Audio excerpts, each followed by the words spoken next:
I'm Mel Stewart, and this is a GMM Podcast. Joining me today, Blair Anderson, Director of Swimming and Diving at Texas A&M. Blair talks about 90 minutes. She goes back to her genesis story, starting when she was 5 years old, through her club development years, to that moment when she thought, hey, maybe I'm going to be a coach. She takes us through NAIA and coaching there, on to Dartmouth coaching D1 for the first time, to her time at Indiana with Ray Lewis and what she learned at Indiana. Of course, moving on to UVA, where she ascended to being associate head coach. She's now been the director of swimming and diving at Texas A&M for just over a year.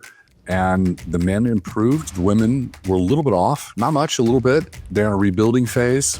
This is a candid conversation. She talks about what it's going to take for them to be successful this year, her goals, and she gets into the state of the sport and the politics of what's going on right now and our changes with the D1 championship format. I think you're going to like this conversation. We're definitely going to have Blair back on. I hope you enjoy this. Blair Anderson. Hey, how you doing? I'm doing great. Thanks for popping on. You've been busy. I've been trying to track you down, nail down this interview. I finally got you.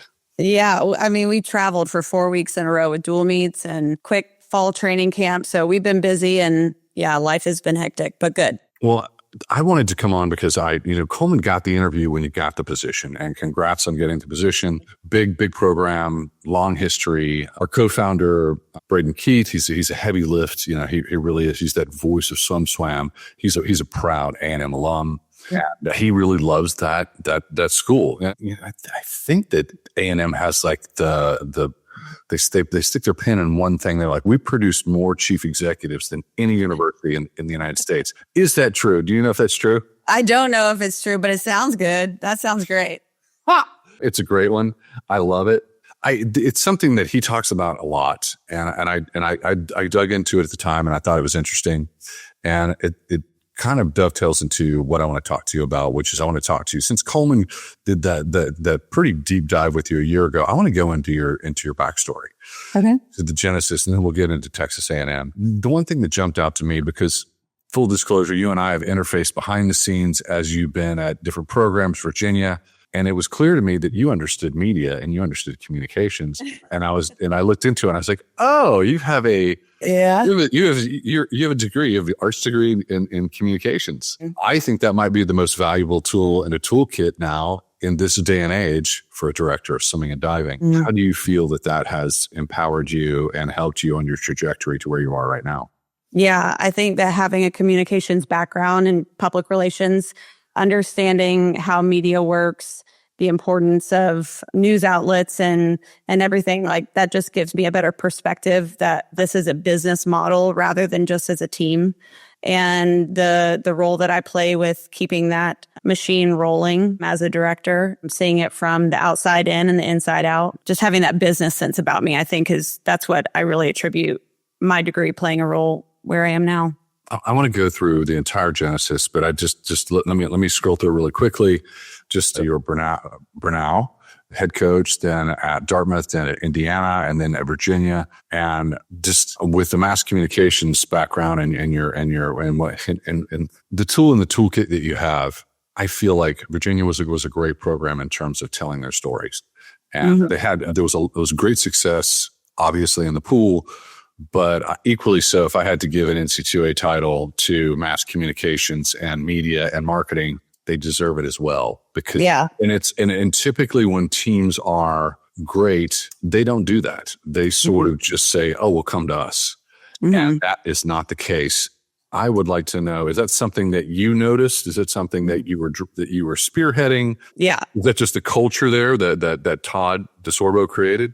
Yeah, I think it was more of a culture and more of a collaboration amongst the entire staff at that point in time. And, the thing with a lot of teams is they kind of close their doors to media and they don't let them see the full picture and just kind of the rawness of coaching and athletes and what's going on. And I think we definitely opened the doors really wide while I was there and allowed people to see what was going on and what was making the team so successful at that point.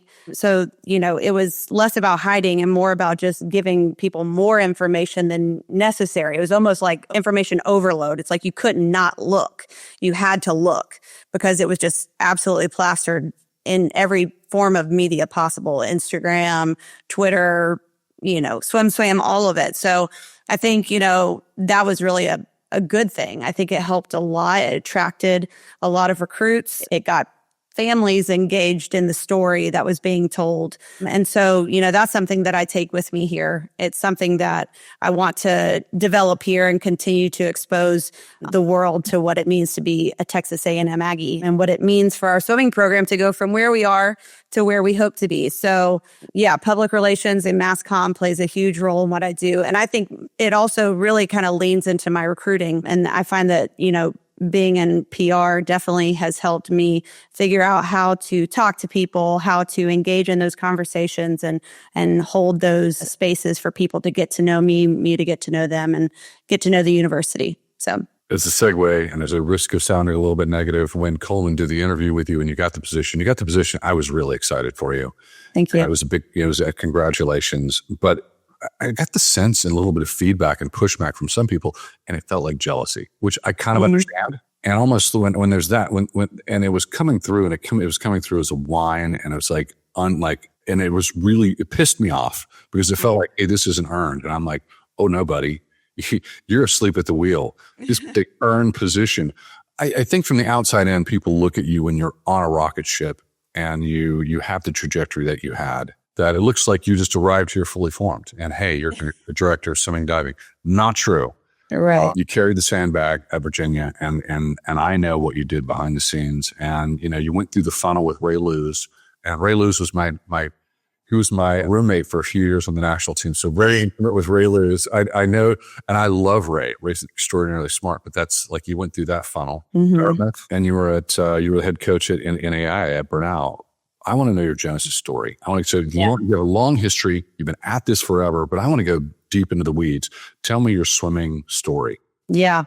So I started swimming at 5. I actually don't think I liked water until I was 4. My parents pressed me into swim lessons and had to reward me with candy to actually go. Everybody wants a reward. And so I swam competitively all the way through to the end of high school. I had a great coach. His name was Jim Young at Lanier Aquatics in Gainesville, Georgia. It was a small club team. He was really good friends with Chris Davis at Swim Atlanta. They would go fishing often together. So I grew up in the time where I was competing against Amanda Weir at club meets in Alpharetta and around Atlanta. And, she's over there being 6 feet tall and I'm over here 5'4". And, there's just so many good memories with growing up competing in Georgia. And, I say this to a lot of people. I probably have the heart of an Olympian, but the body and genetics of somebody that shouldn't have been a swimmer. So, I went to practice and I loved training. Like I knew when the send-offs were, I knew what people's splits were. I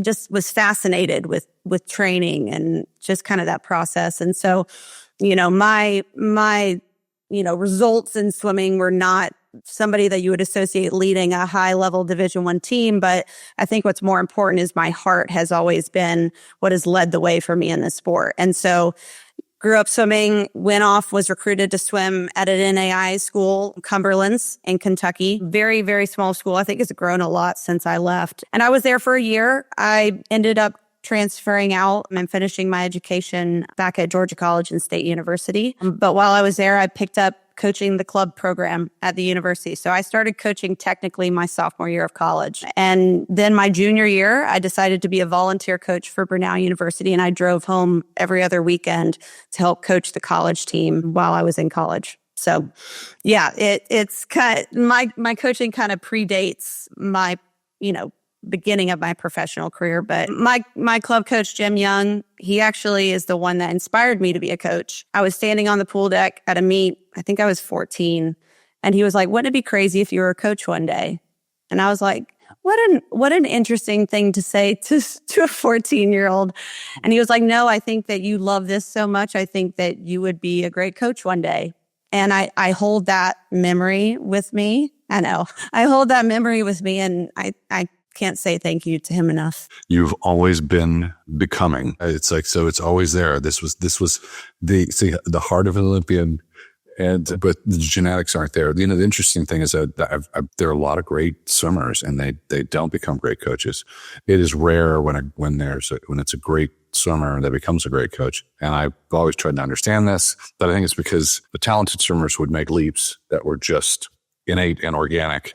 And if you struggled and you worked at it, you knew every single step to get through each funnel. Yeah. That's the difference between good and great. It's understanding every single step. Because good for you. I love that. Thank you for that. Thank you. Yeah. Now it's out there. We put it in the universe. No, I love that. So I'm very curious about NAIA and your feelings. So you must have a deep respect for this process and for athletes who, in this weird world where college swimming feels like it's under the gun, that it's like, hey, if you swim and you swim in college, this is a transformative experience. Maybe you have a scholarship. I'm just fishing, but can you talk to me about that? How long were you at Brenau? I was there for 5 years. Yeah. So yeah, I respect the NAIA. I think it's a wonderful opportunity for kids that choose not to go the NCAA Division 1, 2, or 3 route. I think there are some big positives to NAIA. There's a good amount of scholarship available to students that do choose to go to a smaller privately owned university. I think the resources that fund those programs is not nearly as good, but I would say that there's still a competitive market there. And, when I was hired, I was only 24 years old. So I was right out of college and had worked in a PR agency for literally a year and got the call. And I was like, sure, why not? Let's do this. So, and for me, being a competitive person, Brenau had been 12th at NAIA Nationals. And by the time I left, we were 3rd. So just because it's a different level of swimming doesn't take away the opportunity or take away the competitiveness or any of that. So I think NAIA has a great place in college swimming, and I do believe that there is a place for everyone. So, they open up the doors to people that maybe don't quite fit the speed of D1, D2, or D3. And then you've got kids that choose to go NAIA that could be D1, but they were drawn to the type of school that university had. So, I respect the NAIA so much, and I appreciate the start that they gave me. Deep respect for NAIA. There are coaches out there listening right now. Maybe they're you, and they're in high school, or they're in college, and they're thinking about this career, or maybe they're in the club world, and they're making that average salary of an assistant club coach at a club team, which I think is about 45 to 48K per year. But they want to get into their 30s and be in the hunt for a D1 program or associate head. Mm-hmm. Can you talk to them and say, hey, you just heard what I experienced and valued at NAIA. Can you pick anything out from Dartmouth or from Indiana or Virginia that was something that was an unlock in your brain, a step up in your development? Meaning development from NAIA to the next few places? Yeah, your trajectory and what you learned. Yeah. And because you're by the time you become a director of swimming dive in a big D1 program, you've achieved mastery. Mm-hmm. So I'm asking you about that mastery process. What are some key things that are, is that too hard of a question? Yeah. That's a good question. I think that if anybody claims to be a master, then then they're probably lying, because we learn something new as coaches every single day, every single year. We may have certain things at work that we hold on to strongly. But as far as for me, when I decided to take the leap to Dartmouth, it was like, okay, I'm ready to get my feet wet in Division 1. And I have some great mentors in my life who were helping me kind of sort through some opportunities. And, for me, Dartmouth has name recognition. It has great education. The Ivy League is fantastic. So there were so many pluses to that. The only difference was I'd never gone anywhere cold before. So moving to New Hampshire from Georgia was very, very different. But so outside of that kind of reality, I think what I learned there was just what Division 1 competitiveness felt like, looked like, and how different the training approach was than maybe where we had been at Brenau. And then also I had never worked for anyone. So I had only ever been my own boss. So for me to take the step back into an assistant role, I wanted to understand what it meant to be directed by somebody rather than be the one directing, so that come now in the role that I'm in, I know what I'm asking of the person to my right or to my left, and I can say, okay, that's reasonable, right? Like that makes sense. And so that experience at Dartmouth was kind of learning more about what it meant to support than it was just to lead. And because I didn't get my normal entry into the sport like most people, which would be like director of ops or volunteer,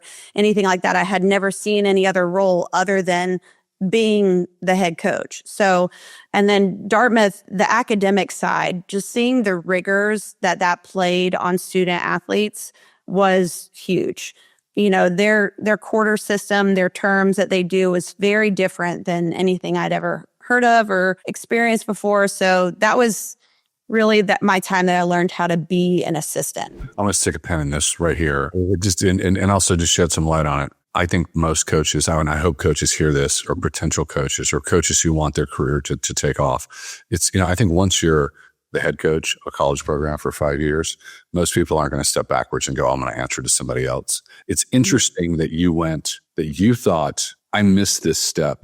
I'm going to go back and take these steps. I don't know that a man would do that. I'm not saying that.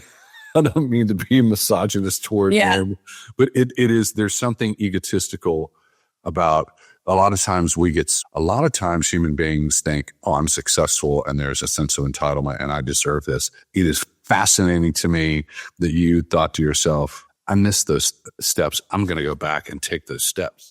Yeah. Kudos to you. Sorry. I wanted to interrupt you and be like, hey, this is what I'm hearing. Yeah. Everybody else is hearing it. Okay, cool. Indiana, or I don't want to interrupt you on the dark. No. I appreciate that you see that, because to me, I had, like I said, I have mentors and people around me that are saying, okay, they've been in the sport for 30, 40 something years. And I'm like, wow, well, for me to be able to get to that point, means that eventually one day I want to be back in a head coaching role.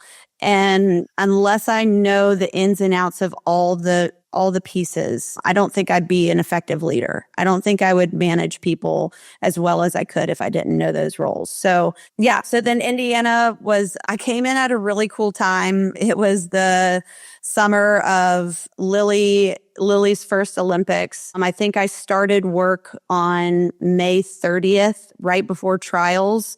And Ray and the staff, they're like, okay, well, we're leaving for trials in 2 weeks. And, here's camp and here's the taper schedules of 6 different groups. And these people fly out on this day and these people fly on this day. And I was like, okay, well, I'm back in a role of kind of just taking everything and just running with it, which I really appreciated from Ray and the trust that he gave me. And also just, he knew my background. He had sought me out earlier in my career and he brought me up on an interview years before. So we had some backstory other than just this one time. And he liked, that I had been in charge of a team. And so I really felt his confidence in me.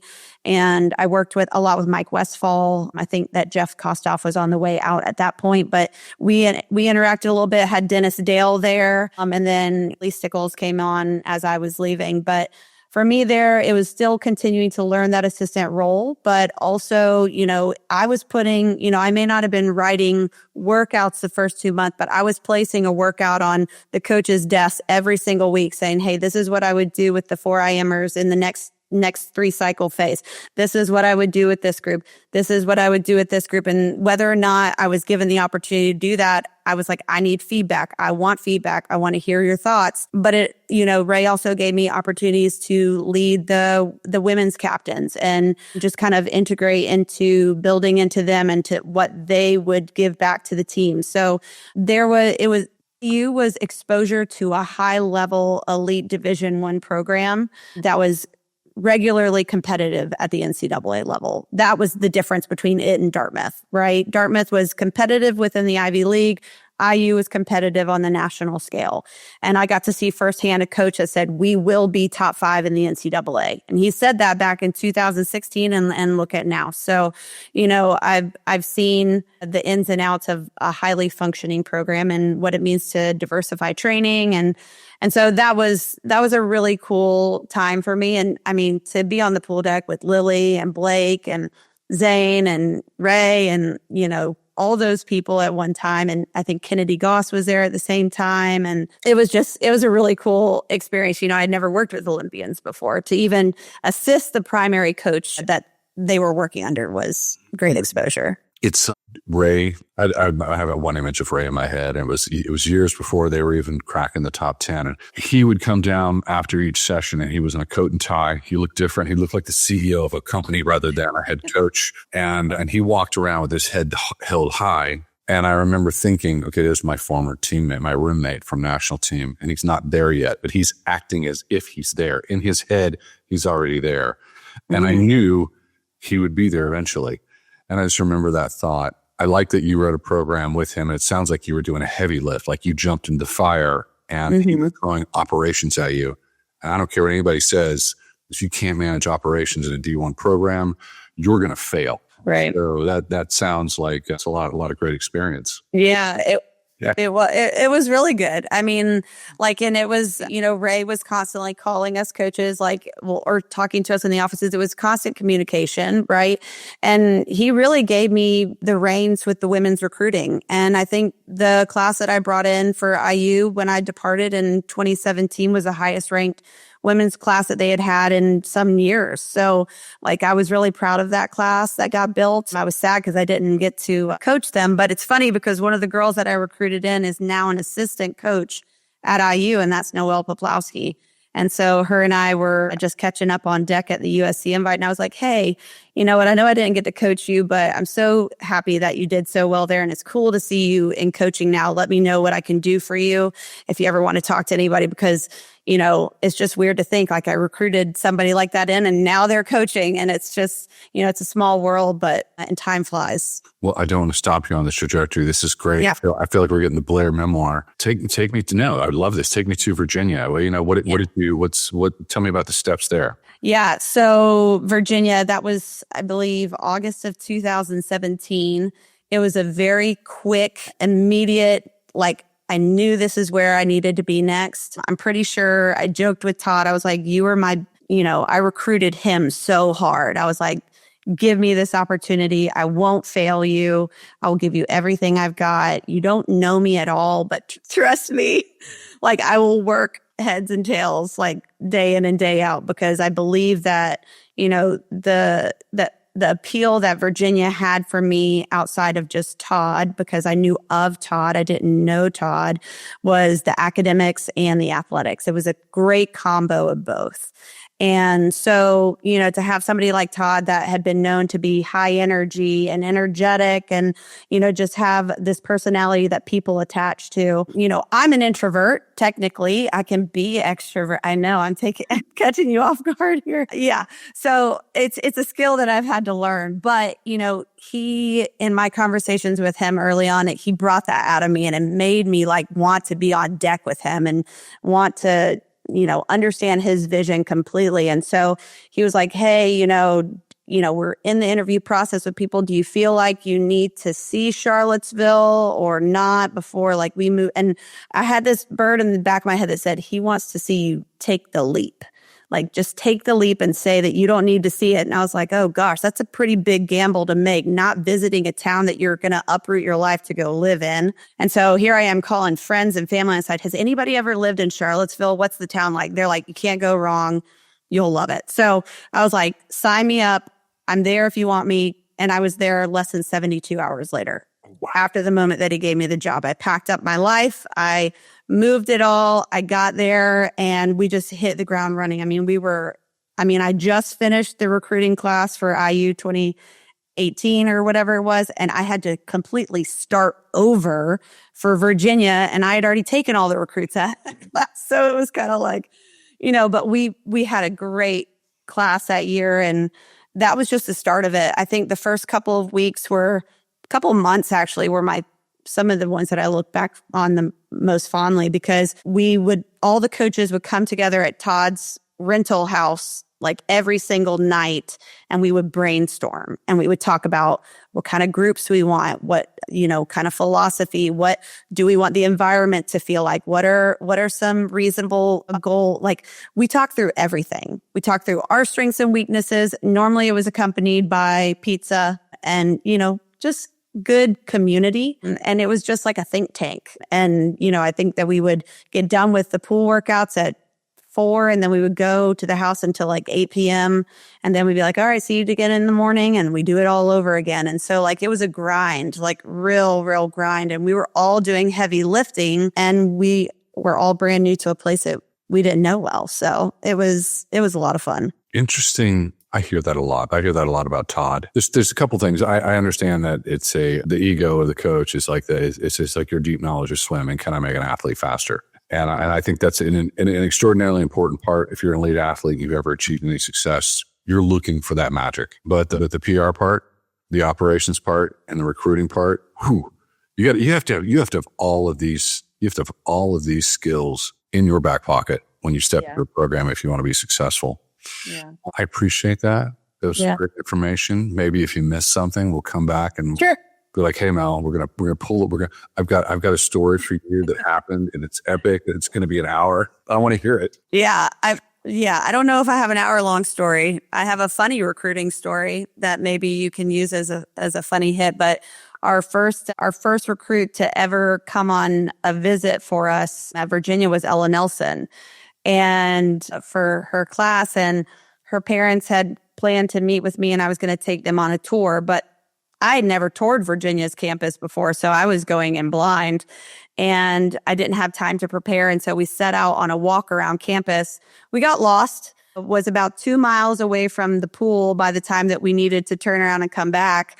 And the whole time it's night, like 87 degrees outside. We're sweating, but like, and I'm I was Ella Nelson's coach for 5 years, and we're still good friends to this day. It worked out. And so like those, I think back, and how that experience was just like, okay, we all make mistakes, but you just got to roll with it no matter what. And that was just a fun story that came to mind when I think about the first couple of weeks of being there. All right. Now Colin picked up the interview with you, and thank you so much for doing that when you got the position.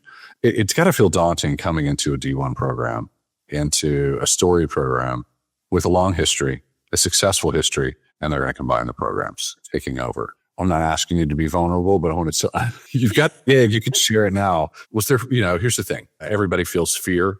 Was there fear? Was there insecurity? Was there? Or did you feel like, hey, I've done so much, I've got this, and I'm at the ground running. I want it so badly. Take me inside your head when you knew you had the position and you were making the move.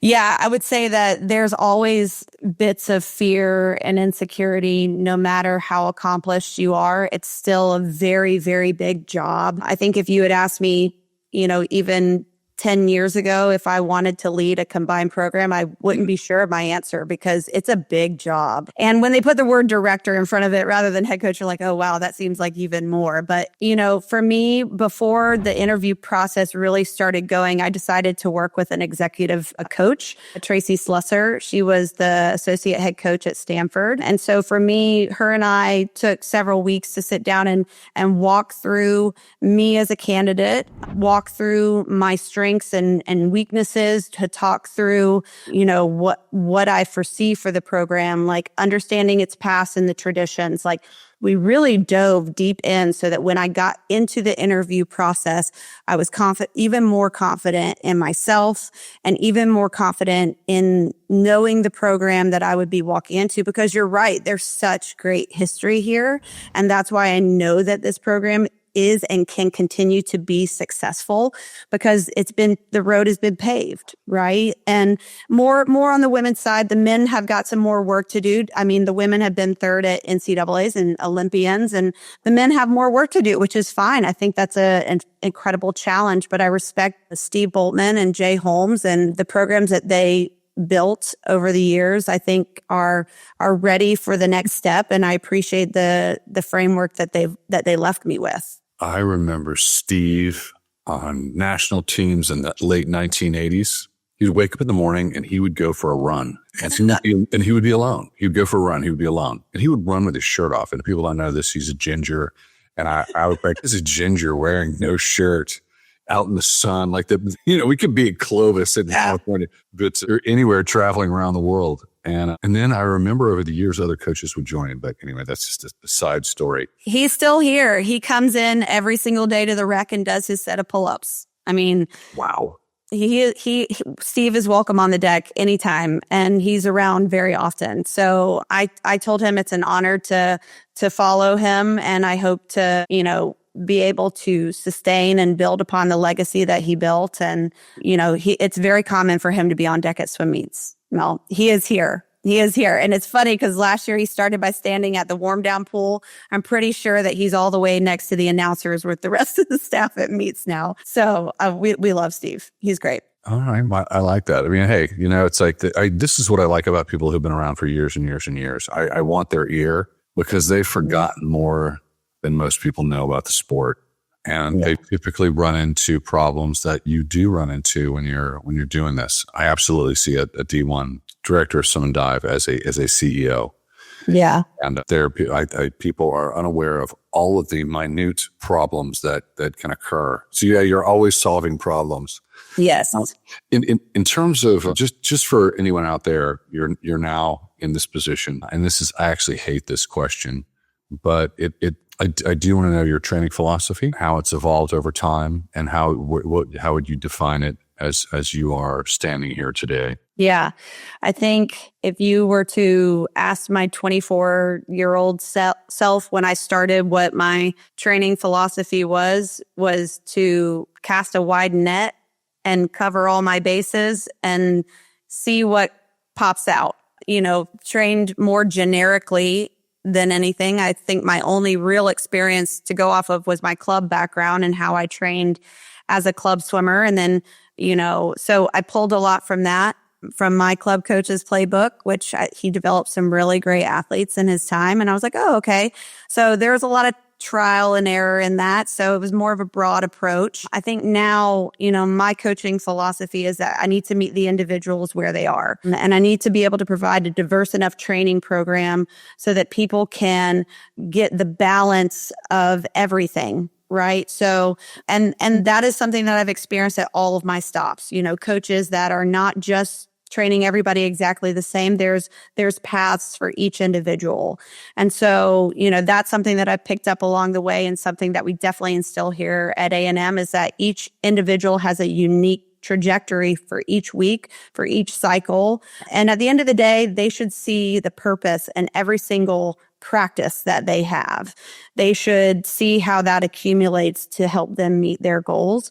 But it shouldn't just be showing up and working hard. It's got to be fun, right? Like, that's something that I pull from at my time at UVA is like, it should be enjoyable. It's hard work, but it should be enjoyable. You should be enjoying your teammates. It should be challenging, but those challenges are what bring smiles to their faces, not what bring I can't wait to get out of practice today. It's like, oh, wow, I made steps forward. So I want them to be engaged. I want them to be having fun. I want them to see the purpose of it. And I want them to know that we're building into them as an individual rather than just as a group of athletes. This is a really dumb question, but I have to ask it. I swam in the distance lane. I swam mid distance. I would do sprints by the time I went to NCAA. I do that, but I hated the sprinters because they always got out early. Oh yeah. I try not to put the distance people next to the 50 free people in practices. I keep them separated. The rage when I would see them leave, and I'm looking at like 45 more minutes of just pain. Yeah. Yeah. How do you manage that? Yeah, I think you have to educate them, right? Like what you do is helping them. You got to educate them, though. You got to let them know that they play a role. But yeah, a funny story on that one. I remember there was a practice. I think it was on a Thursday night, and this was at Virginia. And Alex Walsh, we were doing 4 a.m. stuff, and her sister's next to her doing 50 free power, and she was like, this sucks being right next to them. And I'm like, okay, well, I can make that change really easily. We'll go to the other side of the pool. But yes. The milers sprint will never understand the love for the black line on the bottom of the pool quite like a miler. So it's a hard balance. It was a dumb question, but you did answer it. You said, "Hey, we can separate you. We're not going to put them. We're not going to put you right next to each other. That's pain. That's pain." First year head coach. I mean, hey, this is brand new, and time must feel like it's flying so fast for you. Mm-hmm. What sort of nuances did you pick up this year, especially into the fire, combined team? Maybe there's something that surprised you. It's like, I didn't think that I would have to experience this and deal with this. Yeah. Oof. I think that's a very loaded question, but all of them are positives. Like positive, I can have a positive spin to all of them, right? I knew it was going to be a lot. I knew that it was going to be a lot more management than maybe always just coaching. And so it was trying to find balance in that. It was also making sure that I brought in the right coaches that complemented me. And, fortunately, Wes and I had worked together at Virginia. So that was just a real natural fit for me. Duncan, Allison, Jamie are fantastic additions. So, but things from the first year, we had like 80 people on the team my first year. So at first glance, it was a miniature football team. And, I think something I didn't know that I was going to be experiencing in my first year as a college coach was roster management. So that was something I never saw coming down the road, hadn't expected. It was hard to navigate that because we're talking about people with feelings, with dreams and hopes. And I don't think any college coach wants to sit in front of somebody and say, "I'm sorry, this is the end of the line here," because they might have, like me, the heart of somebody that wants to be great, but maybe there it's just not the right fit. So that's something I didn't expect. I think too, from it being two separate programs, combining them, I equate it to growing pains. Like I have a 3-year-old and he's getting very tall. My husband's 6'5", but he's growing very, very fast. And he's always kind of complaining about pain in his legs. And I'm like, well, that's growing pains, right? Like you're physically growing. It's the same thing when we combine this team. There's growing pains that we have had last year and will continue to experience over the next couple of years that are going to make us taller, stronger, better. But in the moment, it's navigating what that feels like. So I think just bringing them together, they were, going after two different things. And so getting them on the same page to have unified goals as well as separate goals, I think was really important. And something that we've done since last year and we've dove a lot more into this year is just understanding the standards that our program has for itself outside of A&M's core values, which play a huge role here at Texas A&M. It's just what are the standards that drive our everyday practices, our everyday decisions, our efforts, all of that. So I took that from last year, just kind of how do I address those growing pains? And we've been able to kind of take that as a lesson and build upon that. Outside of that, I think, a takeaway personally for me from last year was making sure that I turned my coaching hat off when I walked in my front door at home, because it's really important to me that I'm setting a good example for my son and also giving my family the space to have a great life here in College Station. That's something that I actually fell in love with in the interview process was the community here and the ability to raise my family here. So yeah, there are lots of takeaways from the first year, but those were just a few. I'm going to get into the politics and whatever a lot of people want to talk about and hear from you about or hear from any D1 coach about, but I kind of want to stay, we're getting into it with this new world in the post-House first, the NC2A world. You're managing, you touched on it a bit, but you're having to navigate losing key members of your team. And we've seen this from everybody. You're losing members, you're picking up members. You're losing talent and you're picking up talent. You lost some key male swimmers to transfers and you're also, you're picking them up. This is becoming increasingly intense. Yeah. How are you dealing with that? Anytime you lose people to transfer, it's sad, right? You build relationships with people, but ultimately you also want the best for them at the same time. It's a weird two-sided situation. It's like, I want that person to stay. But at the end of the day, I want people that are here completely, people that are invested, that are bought in. And so when we go to recruiting out of the portal, it's like, okay, who are those people that are going to be bought in? Who's going to walk with us through it all? Who's going to really give us everything? And so I think that it's, we were really fortunate in this past year cycle of being able to get some really great guys and girls out of the transfer portal, and they have fit here seamlessly. It's been really cool to see them kind of blend into the Aggie way and, just what it means to be an Aggie. It's kind of like they were just meant to be here from the beginning. So yeah, it's unfortunate, but you've got to make the best out of it as you possibly can. And for me, I've been fortunate enough to be on several USA national team staffs, and you're going to work with these kids, right? Like, it makes no sense to burn any bridges. It makes only good sense to make sure that you wish them well and you hope the best for them so that they can be great in the future, because I want Team USA to be wildly successful. And, if that's kids that I coach or kids that I coach on national teams, like that's fine with me. All right, let me just correct me if I'm wrong, but last year, men's NC2As, you guys 12th, women 25th, 26th. I'll check that later. You can correct me if I'm wrong. SEC's men were 5th, women were 8th. You're in the hunt. SEC is just brutal. Only you can only go up. That's a good place to be now, but it is a great place to be. Yeah. Your men's relays, they scored in the 4 sprint relays. You didn't 800 free relay at NC2A. Correct.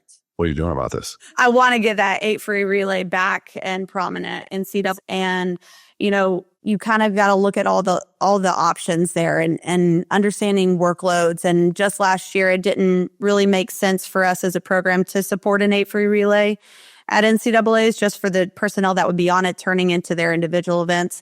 So, it's definitely a goal of mine. But yeah, the men jumped from 16th to 12th, and a lot of that was based off of relays and diving. And, every college coach will tell you relays are king, right? Like you've got to have relays at the meet. And so the momentum that the men created with those relays last year has carried into this season, and they're so excited moving forward. Like you can feel it. That momentum is palpable, and you can tell like they're eager, they're hungry, they're anxious to do it again. One of our guys on the 2 free relay, he slapped the water so hard he dislocated his shoulder. And so but that's the kind of like excitement and joy that they had in doing. They weren't even projected to score, and that's the beauty of NCAAs, right? Is you go into the meet and anything can happen. You just have to be ready to navigate that. So yeah, I think the men are in a really great spot going into this year. Even though we've lost some people, we brought talent in and we've developed talent as well. Our freshman guys are on fire. We had a couple of guys that didn't compete last year due to injury that are coming back stronger and better than ever. Chase Swearingen, didn't compete for us last year, and he's just dropping times that are going to be extremely competitive in the SEC and also at the NCAA level. So we're excited about everybody. I'm going to put you on the spot a little bit. Yeah. How would you define a successful 25-26 season at SECs, at NC2As? Not philosophically. What is success in your head? Man, here's the thing. Some coaches might be like, I'm not in the inner halls of in College Station, you might be like, we're going to do this. Yeah. Play analyst for me. Yeah.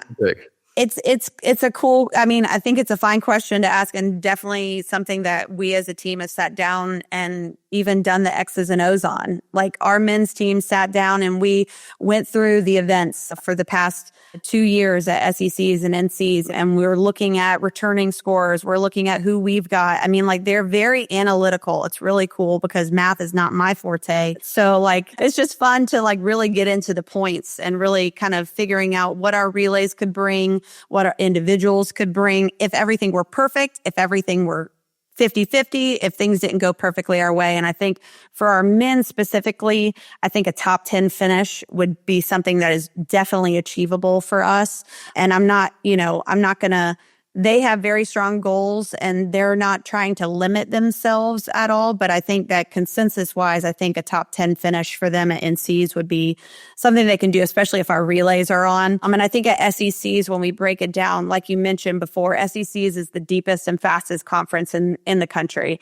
And, for us to, project ourselves, especially with Texas coming in last year. That obviously shook things up a little bit for everybody. But, for our men, a top 4 finish is something that we're definitely striving for. And on the women's side, I think, every team goes through, rebuilds or just kind of getting things back into groove. We have a very young team on the women's side. We graduated a lot of 5th years with Chloe Stepanek and Olivia Thiel, and, a lot of those women that were kind of coming on the coattails of the 2019 SEC championship team for A&M. And so we're in a little bit of a rebuild. We're very young. So I think that they set forth some pretty realistic expectations for themselves, but they're already surprising themselves in dual meets right now. So I feel like some of those goals they may want to reevaluate, but I do believe the women definitely want to be contending for a top 25 finish at NCs and then hopefully a top 5 finish at SECs.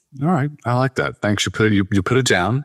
Yeah. I think everybody knows this is where you want to go. Yeah. So I appreciate you recognizing that.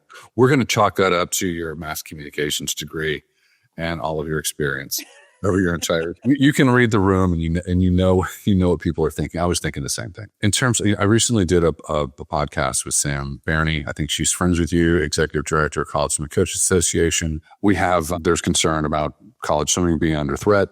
It's real in this post-House versus the NCAA world. So right now, everybody's a little up in arms about changes we've made to the NCAA championship format, mostly the loss of B finals at night and automatic qualifications for people who win conference at D1 mid-majors, and that with the potential to leave faster swimmers at home due to this fact. How do you feel about the changes, and how are you managing it as director of swimming and diving at Texas A&M?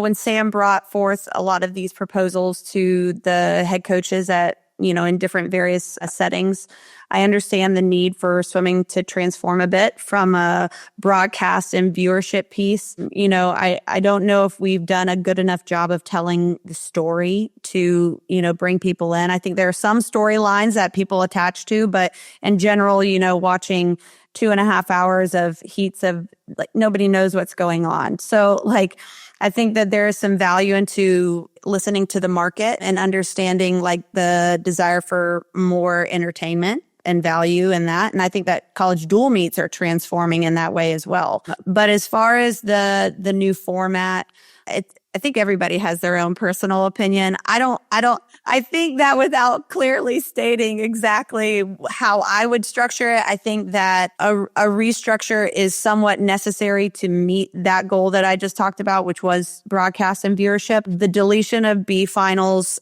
I'm not a huge advocate for that. I think that takes away some opportunities for people there. I've numerous times seen people go into an evening final 16th and end up 9th.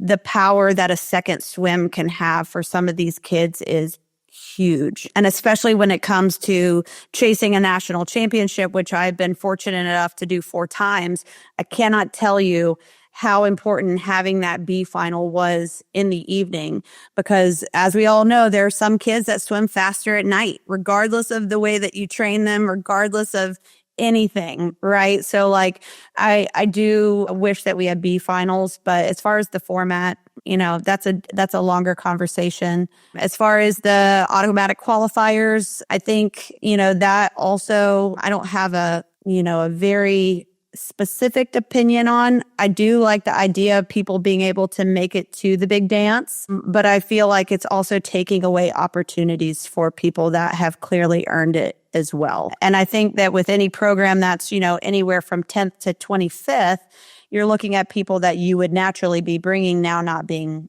brought. So that one, maybe I'm a little bit unclear on my stance with. So you think that the D1 main major schools, or they're going to get this new automatic qualifier is going to get some athletes into NC2As. Mm-hmm. It's going to impact our D1 programs 10th to 25th. It's going to hit them the most. It's going to hit them the most. So you're going to this change in the interest of swimming, and I understand the interest. I think, I don't have experience working with ADs. I don't have experience. You have a vast experience interfacing in athletic departments for your entire career. If swimming's on the chopping block and an AD at a D1 mid-major school looks down and go, hey, I got these 2 athletes that went to NC2A. Mm-hmm. Is that going to keep them from from cutting the swimming team? That's the logic. Yeah, I don't know. I think a lot, the sport of swimming, isn't going to survive everywhere in this new post-house settlement era. So I think it really, you want to be able to put results on the board. You want to show that your program is taking steps moving forward, that you are nationally present and that you're representing the school at that level. I think every AD wants to see that. I don't think that every AD expects you to come walking home with a national championship trophy immediately, but, obviously that is a desire. But, they do want to see you making progress towards that. And if you don't have people that are making NCAAs or contending for SEC championships or individual titles, then it's like, okay, well, what are we supporting here? What type of program are we supporting here? But I'm not an advocate by any means of getting rid of swimming programs, period. I think there should be more swimming programs. I think that we should be building those out, not taking them down. You had one of the best answers I've heard, because this question's been asked a lot about NC2As and specifically B finals, and there's been a whole lot of pushback on B finals. I really liked your answer. I feel like it was articulated well. Did you share your response? Did you share your feelings with Sam Berney when you knew it happened? I didn't know that B finals were even a conversation piece. I didn't, and I really don't know if you want this included in the... No. That's a fair statement, because I have heard that from a lot of kids. I wasn't aware that they were even considering getting rid of them. I thought they were just going to swim them at a different time. And that's correct. This response, I've heard this response, just so everyone knows, I've heard in interviews with other D1 coaches and in conversations with other D1 coaches, I've heard that exact response, which was that we didn't know they were being taken away. We thought they might be something at a different time. Yeah. It is my personal opinion is, I don't mind changes. I think the fear is that once we change, we're going to calcify because somebody changes and we just do the same thing forever. Right.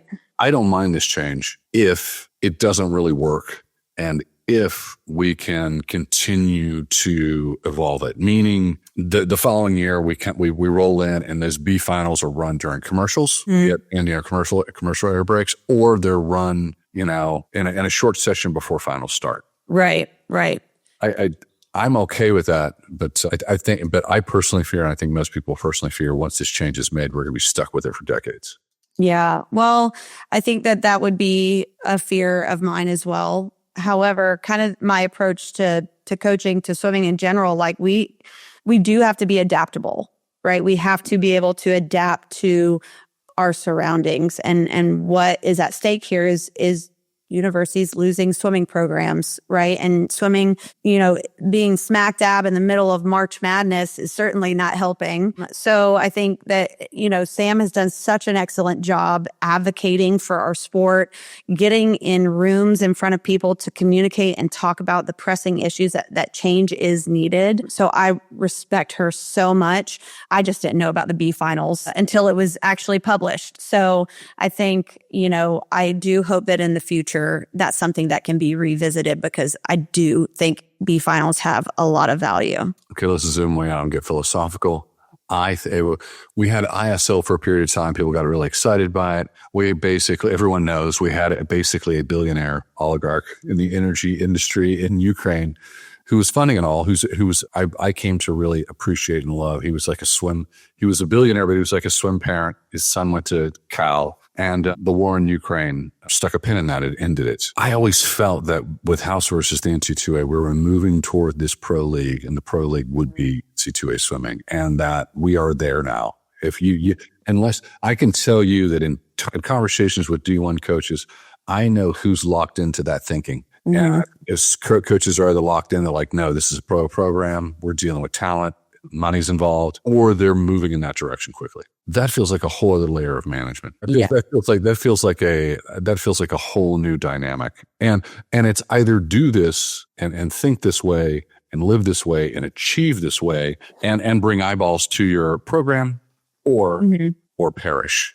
It feels like the stakes are that high. Did you ever think you would arrive in this chair right now with that, all this work, and this would be, and push back and say, hey, Mel, I think you're wrong. That's not there. I don't think you're wrong. I think we're moving quickly towards that model. And do I think I ever would have been sitting here having to think this way? No. I think, my dreams and goals when I first entered college coaching was I want to mentor student athletes and provide them with the best all-around experience that they can possibly have, that they don't just walk out a better swimmer, but also a better person. And I find that moving towards more of the model that you're talking about is taking away a little bit of that original plan for college athletics, which was the development of the full person. And now we're just looking at the development of an athlete. And so, when we take pride in saying student athlete, now the model is shifting in the opposite, in the opposite way. And to me, that takes a little bit of the joy of what I do away. Now I love working with high caliber athletes. I've been blessed to work with many of them and I have great relationships with them. But, the wholesome approach to their development is going to look different, because as you move towards a more scholarship model, right? For some universities, it just depends on where you're at right now, your department. It's, we're not in an employee model mode right now, but it's starting to resemble that, right? So those pressures and those expectations look different, and so, yeah, it's definitely something I never thought that I would be in control of and have to have a voice and an opinion on.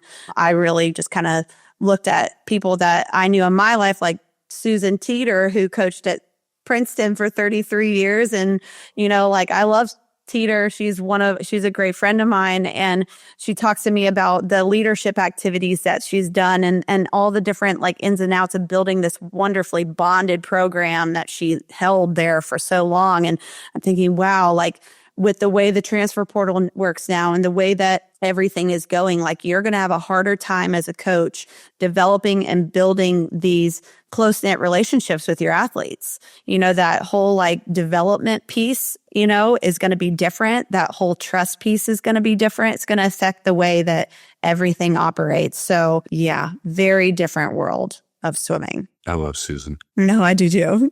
Susan sounds 11 years old. Oh my gosh. Yeah, Susan. I went to Tennessee and there's a strong Tennessee connection. And then we also do camps with her. But she was a sweetheart and she was always supportive when I was developing swimmer. But it's so interesting that swimming is connected so much. Yeah. And she's a great lady.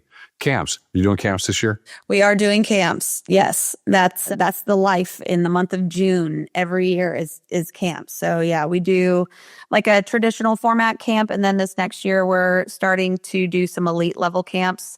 And so those will be either, sprint, stroke. You'll have a kind of a variety of those. I noticed that Bill Dorencott was doing his gold medal clinics and he loves those. And I think that in terms of someone coming in and experiencing campus and getting a flavor, or you're touching another life and you're developing a swimmer, you're making someone love swimming a little bit more. You're going to specialize a little bit and you're going to do some more specific camps. So you're adding dates? Is it? Yeah. So our dates, we do 4 different weeks in June, and our traditional camps run from Sunday to Thursday. And then our specialty camps will run Thursday to Saturday.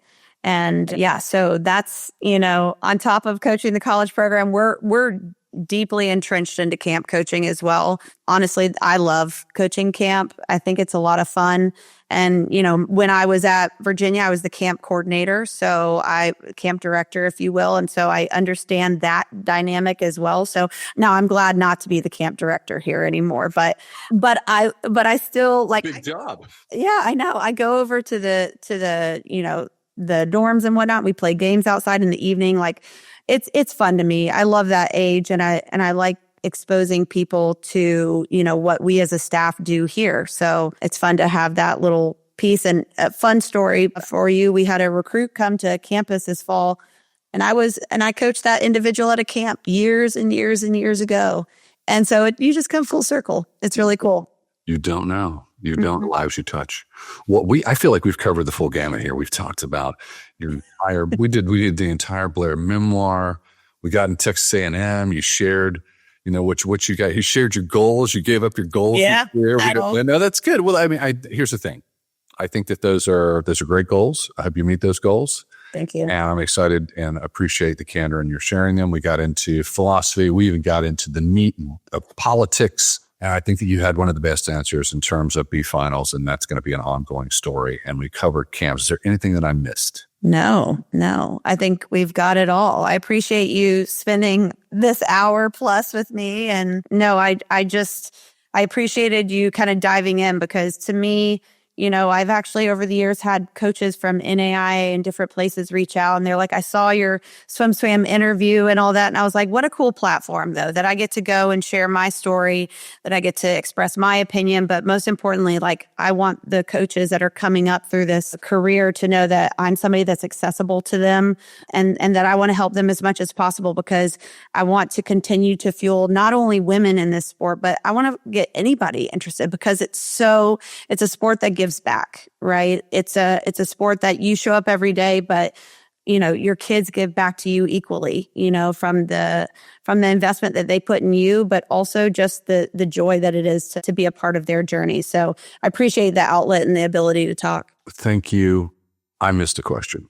And I do want to ask this question. I did, just because you've had such an interesting career on trajectory, but you also have that national team experience. For 45 years, United States Swimming did not compensate national team coaches. Mm-hmm. So the people out there who are uninformed, so that to put in perspective, you have someone like Blair, talk her career, married as a child, and is running a business and also running a camp business. And then on top of it, United States Swimming comes with this feather in the cap and says for 3 to maybe 7 weeks, you can travel to some far-flung place around the world and coach the best of Team USA, be whatever that national team is. It could be Pan Pacs, world champs, junior Pan Pacs, the Olympic Games. What an honor. For 45 years, we did not pay those coaches for their time. And people were shocked to learn that. It's not that, I got to really be specific here. So you're the best of the best at what you do. That's the reason why you're asked. And in addition to that, you're taking time away from, and it could be a huge club team. So you've got to, maybe you have ailing parents. Maybe you've got to have childcare. Maybe you have to have someone else run your camps. Maybe you have to have someone else pick up recruiting, because maybe you're not going to do whatever. So you miss all these opportunities, and that costs money. Plus you bleed on money. We didn't pay. We just paid for the first time this past summer. Our United States Swimming, that's the Olympic Women's Swimming. I don't know what we were paid. But what should that compensation look like? And how hard is it in the summer to pick up and leave? Yeah, I can't tell you what that pay should look like. I can only tell you from my own experience. I believe it was World Championships of 2023. My son wasn't even a year old yet, and I left for almost 2 months.